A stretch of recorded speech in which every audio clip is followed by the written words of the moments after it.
हरे कृष्णा। आज मैं आपके लिए एक ऐसी स्पेशल वीडियो लाया हूँ।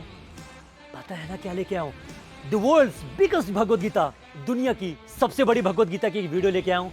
पहली बार YouTube के हिस्ट्री में हम कैमरा अंदर लेके जा रहे हैं और आज आपको स्पेशल दर्शन कराएंगे एक ऐसी किताब के जो ना आपने कभी देखी है और जो ना देखी है। तो जुड़े रहना एंड तक, वीडियो बहुत ही मजेदार होने वाली है। Let's get this started. Hari बोल। तो चलो शुरू करते हैं सफर, मगर एक मेरे दोस्त आने वाले हैं। पता नहीं कहाँ रह गए, शायद ऊपर है। चलो चलते हैं। गजब होने वाला है, गजब। समझते हैं ना, गजब। आ जाओ आ जाओ आ जाओ। Oh my God, wow.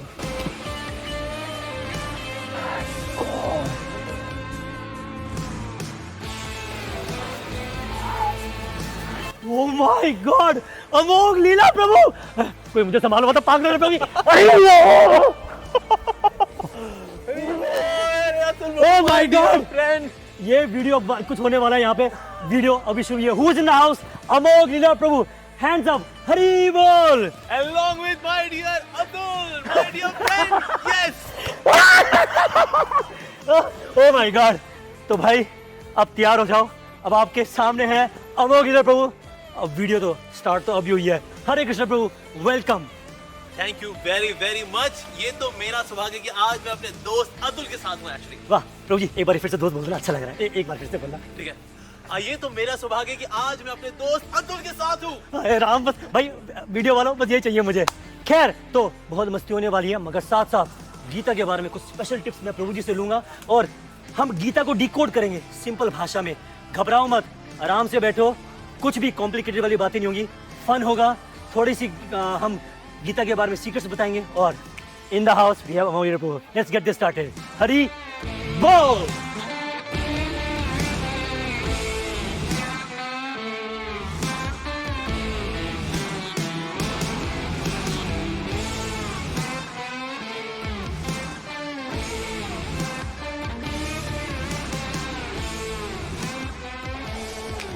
प्रभु जी, आपका बहुत बहुत स्वागत है।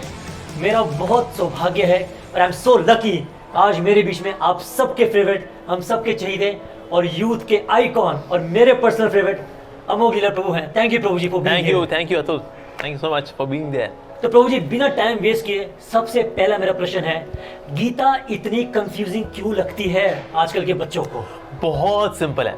हमने कोई किताब पढ़ी ना, हम एक प्रोफेसर के पास गए, एक इंस्टीट्यूशन में गए और वहाँ पर हमने कोचिंग ली और मतलब इस तरह से हमने सारी विद्या ली है। हम में से किसी ने भी टीवी में जा करके कोई विद्या नहीं सीखी, चाहे उसमें पाइथागोरस थ्योरम आती थी यूजीसी प्रोग्राम में, ये perpendicular square plus base square equals to hypotenuse square, Pythagoras theorem. हम में से कितने लोगों ने टीवी में सीखी यार?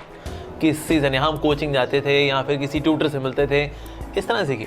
भगवद गीता लोग ऐसे उठा के पढ़ना शुरू कर देते हैं। अरे यार, इसके लिए भी टीचर चाहिए, कोच चाहिए भाई। सिंपल है, डाउट आएगा पूछेंगे। अच्छा बताओ, हम माँ की कोख से निकले थे, क्या हम डांस करते हुए निकले थे? अरे डगमगाए थे यार, गिरे भी थे। तो क्या गीता पढ़ने में थोड़ा डगमगाएंगे नहीं? डगमगाएंगे। पूछेंगे यार चल क्या रहा है भाई? एक बोल रहा है भाई तू लड़ ले, दूसरा बोल रहा है मैं नहीं लड़ूंगा, नहीं तू लड़ ले मैं नहीं लड़ूंगा। ओहो, फाइनली एक बंदे ने कहा यार शापा मगाओ यार, चलो लड़ ही लेते हैं। क्या भगवद गीता यही है। तो प्रभु जी का पहला इंस्ट्रक्शन है कि हमें एक सही टीचर के पास जाना है। जैसे हम अपनी पढ़ाई के लिए ट्यूशन जाते हैं, कोचिंग सेंटर जाते हैं, तो प्रभु जी कह रहे हैं कि गीता समझने के लिए भी हमें एक सही टीचर के पास जाना पड़ेगा। दूसरा प्रश्न प्रभु जी, क्या गीता पढ़ने से जीवन में झगड़े होते हैं क्या? क्योंकि लोग ये सोचते हैं अरे गीता तो उनके लिए, अगर पढ़ोगे तो क्लेश झगड़े होंगे घर में। क्या है क्या ऐसा कुछ? यानी कि आज सब घरों में भगवद गीता पढ़ी जा रही है, क्योंकि घरों में आजकल झगड़े बहुत बढ़ गए हैं, क्योंकि गीता पढ़ने से झगड़े बढ़ते हैं। यानी सब घर में लोग शायद भगवद गीता पढ़ रहे होंगे। ऐसा नहीं है, भगवद गीता लोग नहीं पढ़ रहे इसलिए एक दूसरे के बाल नोच रहे हैं। तो इसीलिए भगवद गीता जब पढ़ते हैं so we get a common centre. जब कॉमन सेंटर आ जाता है ना, झगड़े अपने आप खत्म हो जाते हैं। तेरा ईगो सेंटर अलग, मेरा ईगो सेंटर अलग, तभी कला कलेश होते रहते हैं। But when we have common centre Krishna, तो फिर दोनों के दोनों कृष्ण के लिए जब कार्य कर रहे होते हैं, तो इसलिए आपस में झगड़े नहीं होते। मैं जानता हूँ तू भी कृष्ण के लिए कर रही है ना, मैं भी उसी के लिए कर रहा हूँ, तो काहे का झगड़ा करना भाई। बट यस, जैसे कहा जाता है conflict is inevitable but combat is optional. यानी कि हमारे मतभेद हो सकते हैं लेकिन मनभेद नहीं होने चाहिए। सो वही शिक्षा देती है हमें भगवद गीता एक्चुअली। और प्रभु जी ये दुनिया का, इंडिया का सबसे वायरल क्वेश्चन जो मुझे कम से कम दिन में 50-60 मैसेजेस आते हैं, महीने भर में पता नहीं कितने मैसेज आते हैं, गीता मुझे 2 लाइनों में समझाइए। पूरी गीता तो श्लोकों का क्रक्स क्या है? अगर अब मैं आपको 2 रिक्वेस्ट करूं कि 2 लाइनों में हमारे दर्शकों को गीता समझा दो प्रभु जी, बस आज समझा ही दो 2 लाइनों में, बस गीता क्या बता रही है, क्या है? सिंपल है, भगवत गीता। भगवान ने एक गाना गाया है भाई। अर्जुन ने बोला आप उनको बहुत टेंशन हो गया, लिया आप उनको बहुत स्ट्रेस हो गया है, मैं क्या वीडियो तो अपनी भाषा बोल रहे हैं बॉस, ये क्या किया जाए। भगवान ने कहा तो कौन सा गाना सुनना चाहेगा, बॉलीवुड का, हॉलीवुड, टॉलीवुड, कौन सा गाना सुनेगा? मुझको तो कृष्णा वुड का गाना सुनना है। तो बस कृष्णा ने कहा तो ले भाई, तेरे को स्ट्रेस दूर करने के लिए तेरे को गाना सुनना है तो कृष्णा वुड यानी भगवान श्री कृष्ण ने जो गीत गाया है, the song of divine, the song of god, that is Shrimad Bhagavad Gita. क्योंकि लोग, हमने देखा अक्सर लोग जब टेंशन में होते हैं ना तो गाना ऐप खोल लेंगे, कोई दूसरी ऐप खोल लेंगे, उसे गाना वाना सुनेंगे, आप बहुत टेंशन हो गई, आप उनको भाई क्या किया जाए, गाना सुना जाए। अर्जुन ने भी यही सोचा कि मुझको भी गाना सुनना चाहिए, पर कौन सा गाना सुनना चाहिए? समझदार था, उसने कहा उन गानों से ना टेम्परेरी सॉल्यूशन होता है, परमानेंट सॉल्यूशन के लिए भगवान का गाना वो सुनने का मांगता है भाई। तो इसीलिए भगवान श्री कृष्ण ने जो गीत गाया है वो इतना डिवाइन है, इतना डीप है, इतना स्वीट है, वाह, कि उस पर सेमिनार्स दी जाती हैं, उस पर कोर्सेज रन होते हैं। Like I go to IIM Ahmedabad to teach course on leadership and management from the Bhagavad Gita. वो प्रभु जी, I'm once again IIM Ahmedabad, fumble मार रहा हूँ, IIM अहमदाबाद में प्रभु जी जाते हैं गीता के ऊपर लेक्चर करने के लिए। तो यदि आप सोच रहे हो संतरी कपड़े वाले हैं, अरे यार क्यों लेक्चर दे रहे हो, Prabhu ji is teaching to the top notch, क्योंकि आप सब जानते हो मैनेजमेंट का सबसे नंबर 1 प्रीमियम इंस्टीट्यूट है IIM अहमदाबाद। तो प्रभु जी जब आप वहां पे जाते हो और सारे पढ़े लिखे सोफिस्टिकेटेड लोग होते हैं जो गीता को चैलेंज कर रहे हैं, तो अगर आप एक लाइन में क्या समझाते हो उनको, कैसे कन्विंस करते हो कि गीता वाकई में एक इटर्नल नॉलेज है? एक्चुअली ना सबके हाथ में जब गीता होती है and when they start understanding the sutras of leadership management and practical management, actually ground level management and very human management from the Bhagavad Gita, and still the leader is not affected because he is following the Bhagavad Gita, they are amazed by that. In fact 2017 का batch था, उन बच्चों ने मेरे से आकर share किया कि ना वो ढूंढ रहे थे what are the various leadership qualities। तो उनमें से एक क्वालिटी थी that a leader should be happy। अगर लीडर अगर दुखियारी आत्मा होता है ना तो नीचे के जितने लोग होते हैं वो भी दुखियारी आत्मा हो जाते हैं, क्योंकि ये दुखियारी आत्मा भाई क्या करें। मजेदार, जैसे ये ऐसे लीडर होने चाहिए, हमारे सोसाइटी को ऐसे लीडर चाहिए यार, come on. So then they said that actually हम लोग जब ये ढूंढ रहे थे कि ना सबसे ज़्यादा खुश लोग भला कौन है, तो कई कम्युनिटीज़ उन्होंने रिसर्च की देश में विदेश में यहाँ वहाँ, and then they found out कि सबसे ज़्यादा खुश लोग जो हैं वो हैं भगवान श्री कृष्ण के भक्त। कृष्णा's devotees are the happiest in this world। इसका मतलब है अगर किसी को लीडर होने का मांगता है तो उसको कृष्ण का डिवोटी होने को मांगता है। ओए टैगलाइन दे दिया, टैगलाइन दे दिया, खुश होने को मांगता है तो कृष्ण का डिवोटी होना मांगता है। अमेजिंग, मुझे तो मजा आ रहा है। भगवान करे मैं 2 घंटे तक ये लाइव चलाऊं, बट प्रभु जी को प्रभु जी ने टाइम निकाला तो मैं फटाफट थोड़े ही समय में बहुत कुछ पूछना चाह रहा हूँ। प्रभु जी, एक आम आदमी जैसे मैं एक स्टूडेंट हूँ, मैं स्पिरिचुअल नहीं हूँ, मैं भगवान से ज्यादा मेरा लेना देना नहीं है, तो मैं गीता पढ़ना कैसे स्टार्ट करूं? अक्सर लोग स्टार्ट नहीं कर पाते कि शुरू करेंगे तभी तो आगे चलेगा। शुरू वो पहला कदम, सिंपल वो कदम कैसे लेके गीता को पढ़ना या गीता को समझना, वो पहला कदम क्या है? वेरी सिंपल, जो चीज़ हम स्पिरिचुअल लेवल पे नहीं करते ना उसको रिचुअल लेवल पे करना शुरू कर देना चाहिए। समझ में आ रही है? नहीं आ रही भाई? क्या लिखा है भाई? समझ में आ रहा है? पता नहीं क्या है। तो क्या करेंगे, कम से कम हर रोज 2 मिनट 3 मिनट 5 मिनट शुरू करेंगे। समझ में आ रहा है? कुछ नहीं आ रहा भाई तो क्या करेंगे, लेकिन फिर भी हम उसको पढ़ेंगे। जैसे एक बार क्या हुआ, एक पिताजी ने अपने बेटे को बोला, बेटा तू गीता पढ़ा कर। कहता पापा समझ में तो आते नहीं पापा, मैं क्या करूं पापा? तो पिताजी ने कहा नहीं बेटा फिर तो पढ़नी चाहिए पापा, समझ में तो आते नहीं है पापा, मैं क्या करूं पापा? तो पिताजी ने कहा चल ठीक है बेटा। वहाँ पर एक कोयले की एक वहाँ पर टोकरी पड़ी थी, बांस की टोकरी थी, जो बांस की जो सिल्लियाँ होती हैं उसकी टोकरी थी, उसमें कई सारे कोयला पड़ा हुआ था। पिताजी ने कहा वो कोयला जो है ना वो अलग कर दें और वो टोकरी लेकर के आया। तो बेटा वो टोकरी लेकर के आया और पिताजी ने कहा कि बेटा इस टोकरी में ना थोड़ा नदी से पानी भर के ले आ। वो गया, पानी भर के लेके आया, लेकिन क्या होता है अब टोकरी अब जो है उसमें तो पानी रिसता रहता है, क्योंकि भाई वो तो बांस की सिल्लियों से बनी हुई है। अब आया, कहता पापा सारा पानी तो बह गया पापा। कहता ओ बेटा कोई बात नहीं बेटा, तू फिर से भर के ले आ बेटा। फिर से भर के लेके आया, लेकिन फिर से सारा पानी बह गया। कहता पापा कोई ढंग की टोकरी दे दो ना पापा, सारा पानी तो बह जाता है पापा। कहता है लेकिन काके तू ये देख टोकरी साफ हो गई। राइट, इस तरह से हम गीता जब पढ़ेंगे ना हो सकता है बह जाए, क्योंकि ये टोकरी है, सब बहता है भाई, लेकिन टोकरी साफ हो जाएगी हमारी। So that means at least just start reading, धीरे धीरे करके ये समझनी शुरू हो जाएगी। तभी भगवान अर्जुन को यही कह रहे गीता में, अभ्यास से ना तो कौन थे अर्जुन, अभ्यास कर, अभ्यास कर, प्रैक्टिस प्रैक्टिस। एब्सोल्युटली। अच्छा, आपका फेवरेट 700 श्लोक हैं गीता में, आपका सबसे फेवरेट श्लोक कौन सा है प्रभु जी? मेरा श्लोक है सर्वधर्मान परित्यज्य माम एकम शरणम व्रज अहम त्वं सर्व पापेभ्यो, थोड़े से पापेभ्यो नहीं, सर्व पापेभ्यो। सॉरी दोबारा बोलते हैं, सर्वधर्मान टेक टू ये एडिट नहीं होगा, ये जाएगा वीडियो में। मेरा फेवरेट श्लोक है सर्वधर्मान परित्यज्य माम एकम शरणम व्रज अहम त्वं सर्व पापेभ्यो मोक्षयिष्यामि मां शुचा। डरने का नहीं, मैं तेरे सारे पापों को मिटा दूंगा, बस तू इकलौती मेरी शरण में आ जाएगी। हाँ वहां नहीं। एक मिनट, आप कह रहे हो कि भगवान कृष्ण कह रहे हैं कि सबको छोड़ के सिर्फ उन्हीं की शरण लो? यस, और किसी शरण में नहीं। नो डाउट हम समाज में रहते हैं, अपनी जिम्मेदारी पूरी करेंगे, लेकिन शरण में रहना, शरण में सिर्फ एक ही व्यक्ति का, और वो है भगवान श्री कृष्ण। तो भगवान कह रहे बेटा मैं तेरी एस्ट्रोलॉजी चेंज कर दूंगा, मैं तेरी हाथों की रेखाएं चेंज कर दूंगा, मैं तेरे पाप खत्म कर दूंगा। क्या बात कर रहे हो? सो अहम तुम सर्व पापीभ्यो, थोड़े से पापीभ्यो नहीं, सारे पाप भगवान ने कहा अरे मैं देख लूंगा, ये मेरी इंश्योरेंस पॉलिसी है, लेके देख। कितनी बढ़िया बात श्लोक प्रभु जी ने बताया है। ये सारे व्रत रखने, नंगे पैर माता के पास जाना, या जो भी हम काम कर रहे हैं, हरिद्वार में डुबकी लगाना, ये सब क्यों कर रहे हैं? ताकि हमारे पाप खत्म हो जाए।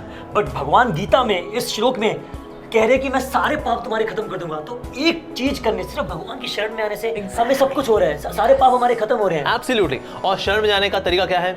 उनकी वाणी, उसका पालन करना। भाई जो बोले ना उसका कहना मान लो, बस दैट्स इट। ये नहीं कि हम आपकी शरण में हैं लेकिन हम आपका कहना नहीं मानेंगे। ये बहुत बड़ी बात है। लोग कहते हैं ठाकुर जी को तो मानते हैं, हम तो भगवान को मानते हैं। फिर पूछो गीता पढ़ते हो? अरे पढ़ी है घर पे, दादी ने खरीदी थी। तो जैसे प्रभुपाद जी कहते थे, जैसे I have given you Bhagavad Gita as it is, उसको घर पे मत रखना एज इट इज, उसको पढ़ना है। और प्रभु जी एक मैं हमारे सनातन भाई और हिंदू भाइयों से आज अपील करना चाहता हूँ इस वीडियो के थ्रू। मुझे नहीं पता कौन कौन देख रहा है और आप किस हालत में ये देख रहे हैं। बस एक बहुत ही अलार्मिंग बात करना चाहता हूँ। अगर हम मस्जिद, कोई अगर मुसलमान है मस्जिद जाता है, वहाँ पे कुरान रखी हुई है। कोई अगर सिख है तो वो गुरुद्वारे में जाता है तो वहाँ पे गुरु ग्रंथ साहब रखी हुई है। अगर कोई क्रिश्चियन है तो चर्च में बाइबल रखी हुई है। मगर हम में से कितने घरों में और मंदिरों में हम जाते हैं और भगवद गीता को देखते हैं? तो ये थोड़े से आश्चर्य, थोड़े से ये अलार्म की बात है कि ये गलत हो रहा है, हम इसको ठीक करना है। क्यों प्रभु जी? एब्सोल्युटली। हमको सिर्फ भगवद गीता को रखना ही नहीं है, बल्कि उसको खोलना भी है, उसको पढ़ना भी है और उसको यहाँ बिठाना है। तो उसको सिर्फ किसी जगह पर, किसी आसन में ना बिठाएं, साथ साथ में अपने हृदय में भी बिठाएं। That's most important actually. Amazing Prabhu जी।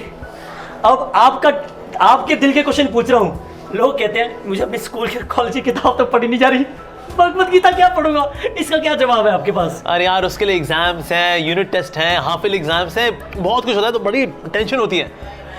लेकिन भगवद गीता में यार कोई एग्जाम वगैरह नहीं देने। कभी भी पढ़ लो, अभी पढ़ लो, कल पढ़ लो, सुबह पढ़ लो, शाम को पढ़ लो, कभी तो पढ़ लो यार। So that means it is very accommodating, very flexible यार, कभी पढ़ सकते हैं। कोई एग्जाम नहीं है, कोई इसमें समय का बंदिश नहीं है, सुबह पढ़ो, रात को पढ़ो, दोपहर को पढ़ो। एग्जैक्टली, कभी भी पढ़ सकते हैं। सो इसीलिए भगवद गीता खुल लिया था। अरे कभी पढ़ तो ले, अरे बांगड़ू कब तक यार तू।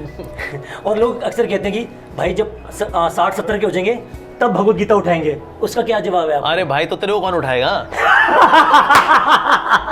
अरे जिन आंखों में मोतिया बिंद है यार, मोतिया बिंद की आंखों से हम क्या गीता? ताली मार दो यार, कम ऑन। आप जहां पर बैठे, कम ऑन, आप अभी ताली मार दो इस जवाब के लिए। Thank you. ये देखो शूट चल रहा है but they are see, please see यार, शूट के बीच में भी हमारे पास लाइव ऑडियंस है। खैर कमिंग बैक, मेरा कैमरामैन दिल पे ले गया ज्यादा। आजा भाई वापस, आजा गया। ठीक है, अब सीधी सी बात है, किसी का ब्रेकअप हुआ, मुझे ऐसे मैसेज आते हैं, छोड़ के चले गई प्रभु जी, दिल तोड़ के गई है। हाय हाय।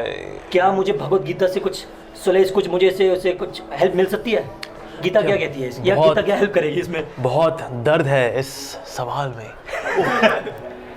सो दैट इज भगवान श्री कृष्ण भगवद गीता के 5वें अध्याय में बता रहे हैं, देखिए यार जब टेम्परेरी चीज पड़ेगा ना भाई, तो धोखा ही खाएगा। दिल दे तो मेरे को दे, अगर तूने दिल मेरे को नहीं दिया ना तो तेरा दिल जो है ना फुटबॉल बनेगा। तो क्यों इधर दिल देता है? तो जिसने देखो धोखा दिया उसको जाके थैंक यू बोल। नहीं मुझे नहीं, मैं तो बता रहा हूँ भाई, क्वेश्चन है मेरे पे डीएम आने लग जाएंगे भाई, कौन दी प्रभु जी बता दो।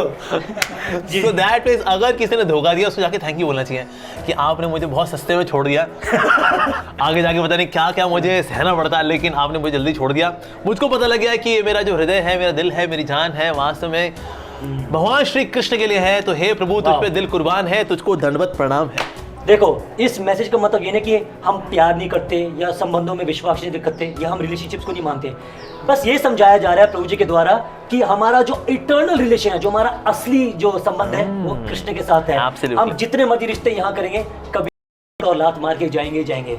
तो प्रभु जी, मैं क्या कहूँ, बस मन करे चलता रहे ये सेशन। रियली तो आपने पहली बार कब उठाई थी गीता? सच से बता दो, आप ऐसे मतलब मैं फेंक मत देना कुछ भी, सच से बताना बस। नहीं, मैं बिल्कुल फेंकूंगा नहीं। मैं जब 2 साल का था, रहने दो, मैं छोड़िए, ऐसे मन करो। 2 साल का कोई उठा, सच से बताओ, 2 साल का?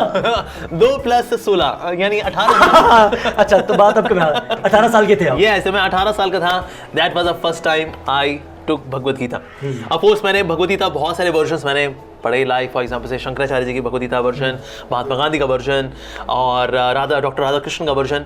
सो no doubt they were very good, पर सबसे ज्यादा स्टिमुलेटिंग, सबसे ज्यादा हार्ट ट्रांसफॉर्मिंग, कड़क एकदम मतलब लगा कि दिल को छूने वाली, दिल को छूने वाली, वो थी Shrimad Bhagavad Gita as it is by his divine grace AC Bhaktivedanta Swami Srila Prabhupada की जय। और ये है वो Shrimad Bhagavad Gita Yatharoop Bhagavad Gita as it is, जो कि 6 करोड़ इसके वर्जन्स बढ़ चुके हैं। हर 33 सेकंड के अंदर दुनिया में भगवत गीता यथारूप बढ़ती है। मतलब 50 साल में इसको ने 6 करोड़ भगवत गीता पूरी दुनिया में पहुंचाए हैं। Yes. कितनी गीता 1 सेकंड में? 33 सेकंड में एक भगवत गीता। ओह अमेजिंग। तो ये ऑथेंटिकेटेड वर्जन है प्रभु जी? मोस्ट ऑथेंटिक वर्जन, इसलिए कई सारी यूनिवर्सिटीज के अंदर ये भगवत गीता का version is used as a text book, including IIM Ahmedabad, जहां मैं पर्सनली इसी भगवत गीता से बच्चों को पढ़ाता हूं। और उनके हाथ में भी यही होके, मेरे हाथ में भी यही होके। अमेजिंग।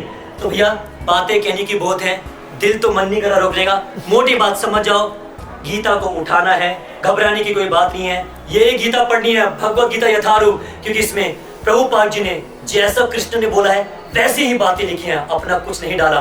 प्रभु जी भी ये पढ़ते हैं, अनेक प्रकार के जितने भी scientist, philosophers, actors, sports person, वो भी यही गीता पढ़ रहे हैं। तो प्रभु जी, अब चलिए और मुझे वर्ल्ड की सबसे बड़ी गीता के दर्शन तो करा दीजिए। आए, मतलब मेरा दिल बाहर ना आ जाए। चलो भाई, ओके, लेट्स गो।